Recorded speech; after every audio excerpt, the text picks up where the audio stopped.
നമസ്കാരം. കേന്ദ്ര സർക്കാർ പ്രഖ്യാപിച്ച ഏകീകൃത പെൻഷൻ സ്കീമുണ്ട്. ആ പെൻഷൻ സ്കീം ആദ്യമായി നടപ്പിലാക്കിയ ഒരു സംസ്ഥാനം മഹാരാഷ്ട്ര എന്നാണ്. UPS പദ്ധതി പ്രധാനമന്ത്രി നരേന്ദ്രമോദി പ്രഖ്യാപിച്ച് 24 മണിക്കൂർ പിന്നിടുന്നതിന് മുമ്പാണ് മഹാരാഷ്ട്ര സർക്കാരിന്റെ ഒരു നടപടി. UPS പ്രഖ്യാപിച്ചതിന് പിന്നാലെ മഹാരാഷ്ട്രയിലെ വിവിധ സർവീസ് സംഘടനകൾ പദ്ധതി നടപ്പിലാക്കണമെന്നാവശ്യപ്പെട്ട് രംഗത്തെത്തിയിരിക്കുകയാണ്.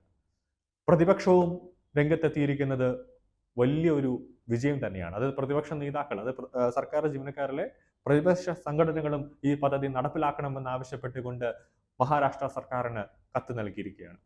ഈ വർഷം അവസാനത്തോടെ മഹാരാഷ്ട്രയിലെ തെരഞ്ഞെടുപ്പ് നടക്കാനിരിക്കെ പുതിയ പ്രഖ്യാപനത്തിന് ഏറെ പ്രാധാന്യമുണ്ടെന്നാണ് വിലയിരുത്തപ്പെടുന്നത്.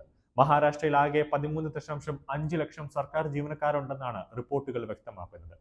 കേന്ദ്ര സർക്കാർ പ്രഖ്യാപിച്ചിരുന്ന പുതിയ പെൻഷൻ സ്കീം അടുത്ത വർഷം ഏപ്രിൽ 1 മുതലാണ് പ്രാബല്യത്തിൽ വരിക.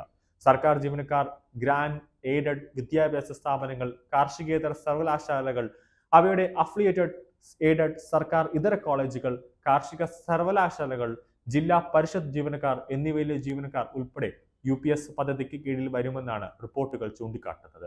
UPS അംഗീകരിക്കുന്ന ആദ്യ സംസ്ഥാനമായി മഹാരാഷ്ട്ര മാറുമ്പോൾ കേരളത്തിലെ UPS നടപ്പിലാക്കുമോ എന്നാണ് സർക്കാർ ജീവനക്കാർ ഉറ്റുനോക്കുന്നത്. കേരളത്തിലും നടപ്പിലാക്കണമെന്ന് തന്നെയാണ് എല്ലാ ജീവനക്കാരും പറയുന്നത്. കേന്ദ്രത്തിന്റെ UPS വിശദമായി പഠിച്ച ശേഷമായിരിക്കും സർക്കാർ ഒരു തീരുമാനത്തിലേക്ക് എത്തുക എന്നാണ് ലഭിക്കുന്ന വിവരം. നിലവിലുള്ള പങ്കാളിത്ത പെൻഷൻ പിൻവലിക്കുമെന്ന് സംസ്ഥാന സർക്കാർ നേരത്തെ തന്നെ പ്രഖ്യാപിച്ചിരുന്നെങ്കിലും ഇതുവരെ അതിനൊരു തീരുമാനമായിട്ടില്ല. UPSൽ കേന്ദ്രം അടയ്ക്കുന്ന തുക 14%, ജീവനക്കാർ 10%. സംസ്ഥാനത്തേക്ക് എത്തുമ്പോൾ സർക്കാർ അടയ്ക്കുന്ന വിഹിതം 14%ആക്കി ഉയർത്തിയിട്ടില്ല. 10%മാണ് സർക്കാർ അടയ്ക്കുന്നത്. NPSന്റെ പഠന സമിതി ശുപാർശ ചെയ്തിട്ടും സർക്കാർ ഇതിന് ഒരു തയ്യാറായിട്ടുമില്ല, ഒരു വിട്ടുവീഴ്ച നടത്തിയിട്ടില്ല. സാമ്പത്തിക ബാധ്യതയാണ് ഇതിന് പിന്നാലെ പ്രധാന കാരണമായി സർക്കാർ ഉയർത്തുന്നത്. UPS പ്രകാരം സർക്കാർ വിഹിതം 18.5%.